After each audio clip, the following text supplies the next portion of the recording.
लड़का बनी बहू।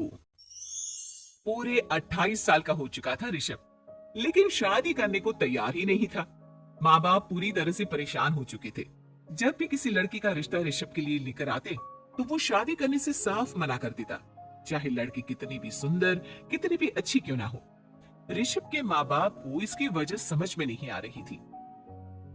अरे ऋषभ बेटा, अच्छी खासी नौकरी लग गई है, दिखता भी इतना अच्छा है, आखिर बात क्या है, तुझे शादी क्यों नहीं करनी?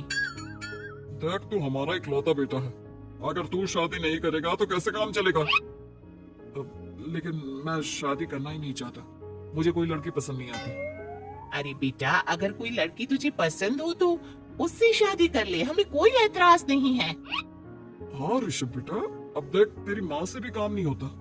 घर में एक बहू आ जाएगी तो कम से कम घर का माहौल भी अच्छा होगा और तेरी माँ को मदद भी मिल जाएगी। लेकिन मम्मी पापा कहा ना, मुझे लड़कियां पसंद ही नहीं आती। अरे लड़कियां पसंद नहीं आती तो क्या लड़का पसंद आता है? वो तो वक्त आने पर ही पता चलेगा। ऋषभ की बात सुनकर उसकी माँ और पापा का सर चकरा जाता है। कुछ दिनों के लिए ऋषभ अपने ऑफिस के काम से शहर से बाहर जाता है और जब लौट कर आता है तो सामने का नजारा देखकर उसके माँ पापा बेहोश होते होते रह जाते हैं। अरे ये क्या, ये तुम्हारे साथ कौन है? माँ, ये दीपक है, मेरी पत्नी। हम दोनों ने शादी कर लिया है। दीपक तुम्हारी पत्नी कैसे हो सकता है? अरे दीपिका होती तो बात समझ में भी आती, ये तो लड़का है। तो क्या हुआ पापा, आजकल तो ये सब फैशन में है और मैंने आपको बताया था कि मुझे लड़कियां पसंद नहीं आती। अरे तो इसका मतलब ये थोड़ी है कि तुम दीपक को दीपिका बनाकर ले आओगे। मुझे बहू चाहिए, बहू के रूप में, ये आदमी नहीं। लेकिन मम्मी जी, मैं आपकी बेटी से बहुत प्यार करती हूँ, मेरा मतलब करता हूँ। अरे इसको तो करती हूँ का अंतर भी नहीं पता। लेकर जाए इसे वापस। अगर आपने इसे घर से बाहर निकाला पापा तो मैं भी इसी के साथ चला जाऊंगा। मैं ऋषभ के बिना जी नहीं सकती, मेरा मतलब जी नहीं सकता। हमारा जिंदगी भर का साथ है, प्लीज हमें अलग मत कीजिए मम्मी जी, पापा जी। हे भगवान, ये तूने क्या दिन दिखाया। तेरे बेटे को थोड़ी अकल दे दे, लड़के को बहू बनाकर घर में ले आया है। अब क्या होगा, हम दुनिया को क्या मुंह दिखाएंगे? माँ बेकार में परेशान हो रही हो। दीपक आपके सारे काम करेगी और एक अच्छी बहू की तरह आपके साथ रहेगी, देखना। पहले तू खुद तो क्लियर कर ले कि यह कुछ करेगा या करेगी, बाद में हम सोचते हैं कि हम क्या करें। बहू के आने के बाद क्या कहते हैं, मुंह दिखाई की रस्म, तो आप भी वही कर लीजिए। आप चाहे तो मैं पूरे मोहल्ले में न्योता भी आती हूँ। अरे रहने दे, तेरी वजह से बेइज्जती और ज्यादा होगी।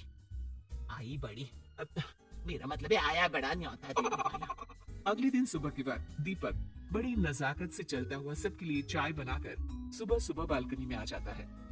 प्रणाम मम्मी जी, प्रणाम पापा जी। ये देखिए, चाय बिल्कुल आपकी पसंद की है। मुझे ऋषभ ने सब कुछ बता दिया था कि आपको क्या क्या पसंद है। हे भगवान, ये सब क्या हो रहा है? ये क्या नौटंकी है? नौटंकी कहाँ है? माँ देखिए तो, मेरा दीपक आपका कितना ख्याल रख रहा है। लाओ, अब जो भी है, जैसी भी है, चाय पियेंगे ही सही। थोड़ी देर के बाद, वैसे दीपक, चाय तो तुमने बहुत अच्छी बनाई है, चलो कुछ तो अच्छा हुआ। अगले दिन, आज सुनते हैं, आज पैरों में बड़ा दर्द हो रहा है, लग रहा है घुटनों में फिर से कुछ न कुछ प्रॉब्लम हो रही है। डॉक्टर ने वो दवाई दी थी, उसकी मालिश करो ना अपने घुटनों पर, आराम मिल जाएगा। वो क्या है ना, खुद के हाथों से ठीक से मालिश नहीं हो पाती। अरे मम्मी जी, आपको परेशान होने की क्या जरूरत है, मैं हूँ ना, लाइए मैं आपके पैरों पर मालिश कर देता हूँ, मेरा मतलब कर देती हूँ। अरे रहने दे, रहने दे, घर में बहू होती तो सेवा करती, यहाँ तो आदमी बहू बनकर बैठा हुआ है। मम्मी जी नाराज मत होइए, एक बार मुझे मौका तो दीजिए आपकी सेवा करने का। अच्छा ठीक है ठीक है, ये ले दवाई लगा दे। दीपक बहुत अच्छे तरीके से घुटनों की मालिश करता है। थोड़ी देर के बाद, इतना आराम मिल रहा है क्या बताऊं, ऐसा लग रहा है मेरे घुटनों में कभी तकलीफ थी ही नहीं। लगता है तुम्हारी लड़का बनी हुई बहू तुम्हें पसंद आने लगी है। ऐसा कुछ भी नहीं है, वो तो बस इतने अच्छे से मालिश की इसलिए मैंने इसकी तारीफ कर दी। मम्मी जी पापा जी आपस में लड़ाई नहीं करते। अच्छा आप ये बताइए शाम के खाने में क्या खाएंगे? पनीर दाल मखनी पुलाव कुछ भी स्पेशल बता दीजिए। अरे भाई ये सारी चीजें मुझे तो खाने में बहुत ही पसंद है। तुम क्या कोई औरत हो जो पनीर दाल मखनी बनाओगे? हाँ, अरे लड़का हो तो लड़के की तरह बिहेव किया करो ना। भले ही मैं लड़का हूँ तो क्या हुआ, अब तो मैं ऋषभ की पत्नी और आपके घर की बहू हूँ, तो मुझे उसी तरह से रहना पड़ेगा ना। अच्छा ठीक है, जो तुम्हें पसंद है बना लो। आदमी रसोई में खाना बनाते हुए कैसे लगते हैं जरा मैं भी तो देखूं। शाम को दीपक सबके लिए अच्छा सा खाना बनाकर डाइनिंग टेबल पर लगा देता है। ऋषभ ऑफिस से जब लौट कर आता है, सब लोग खाना खाने के लिए बैठ जाते हैं। अरे वाह, क्या गजब का पनीर और दाल मखनी बनाई है। ऐसा जायका तो होटल के खाने में भी नहीं आता। दीपक, कितना अच्छा खाना बनाती हो, मेरा मतलब बनाते हो। तुम्हारी इसी अदा की वजह से तो मुझे तुमसे प्यार हो गया। अरे बहुत हो गया, आदमी होकर आदमी से प्यार करते हो। अरे लेकिन कुछ भी कहो, जरा खाना खा कर तो देखो ऋषभ की माँ, मजा आ जाएगा। हाँ वैसे बात तो आपकी सही है, खाना तो वाकई में लाजवाब है। इतना स्वादिष्ट पनीर तो मैंने अपनी जिंदगी में नहीं खाया। कितना अच्छा होता अगर ये दीपक दीपिका होती। और फिर अगली सुबह कुछ ऐसा होता है जिसे देखकर ऋषभ की माँ और पापा ना केवल खुश होते हैं बल्कि हैरानी से उनकी आंखें फटी की फटी रह जाती हैं। उन्होंने जो नजारा अपनी आंखों के सामने देखा उसे देखकर उन्हें अपने आप पर भरोसा नहीं हुआ। सुबह का वक्त था, सब लोग बालकनी में बैठकर सुबह की चाय का इंतजार कर रहे थे। तभी रसोई में से एक बहुत ही खूबसूरत लड़की जिसके लंबे लंबे बाल थे और जिसने साड़ी पहनी हुई थी, हाथ में चाय की ट्रे लेकर वहां आती है। अरे ये कौन है? रातों रात हमारा लड़की बहू बन गया क्या? मुझे लगता है कोई सपना देख रहा है। इतनी सुंदर बहू तो हमने सपने में भी नहीं देखी। देखा माँ, जादू हो गया जादू।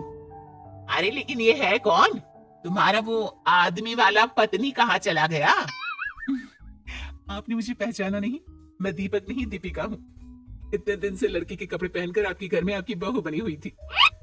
माँ ये दीपक नहीं, दरअसल ये दीपिका थी, लेकिन इसे लड़कों की तरह रहने का शौक था और इसे लड़की की तरह रहना मंजूर नहीं था, इसलिए मैं इसे लड़के के रूप में आपकी बहू बनाकर यहाँ ले आया। तो फिर अचानक ये उसका हृदय परिवर्तन और रूप परिवर्तन कैसे हो गया? वो क्या है ना, मुझे बाद में एहसास हुआ कि आप लोग इस बात को लेकर बहुत दुखी हैं कि आपके बेटे ने एक लड़की के साथ शादी की है, इसलिए मैं अपने असली रूप में वापस आ गई।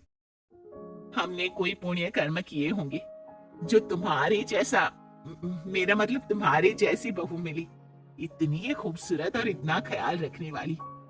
भला हो भगवान का कि हमें लड़की बहू मिली है, लड़का बहू नहीं।